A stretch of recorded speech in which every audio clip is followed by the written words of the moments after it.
Most women assume that leaking a little, feeling pressure, or having core weakness is just part of aging, or having kids, or approaching menopause. But these symptoms aren't random, and they're not something you're supposed to just live with. In fact, some of the biggest warning signs of a weak pelvic floor are subtle, easy to ignore, and show up long before anything feels serious. When I work with women who say, "I thought this was normal," these are the exact signs they describe.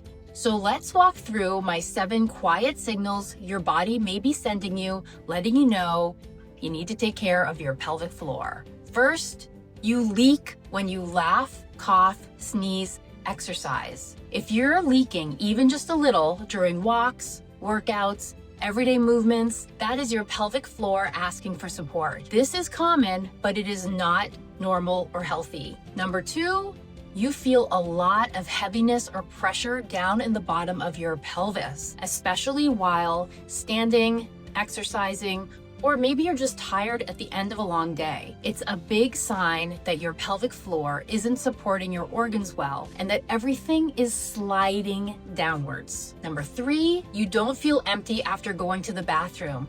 You have what I call a phantom UTI. To me, this is the worst symptom. It is so uncomfortable. If you finish peeing and you still feel like you have to pee, or you get that burning sensation, or if you feel like you need to kind of like shift a little bit on the toilet to feel empty, or you stay on the toilet longer than you need to because it just feels good to let everything down there just relax and release, that is a sign that your pelvic floor needs some support, needs some help. And this one was big for me. And I'm going to tell you that drinking lots of water always helps me with this symptom. Always. Even though we are leakers and we may restrict water because of that, actually drinking water can make you feel so much better. Number 4, your symptoms get worse towards the end of the day.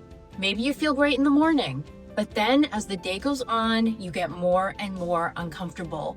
By the evening, you've got that classic pelvic floor prolapse feeling. Number 5, you have low back, hip, tailbone tightness. The pelvic floor is part of your deep core, and when it's tight, it pulls on and strains your back and hip muscles, and then they start to ache. So you may think you have a tight or weak low back, when in reality, it is your pelvic floor causing the problems. Number 6, your core feels weak no matter how much exercise you do. If you're doing planks and crunches, jumping, strength training, all of that stuff, the pelvic floor may be missing from the equation, and those specific exercises you're doing may actually be making things worse instead of helping your pelvic floor get stronger. And number 7, things changed after having a baby or heading into menopause.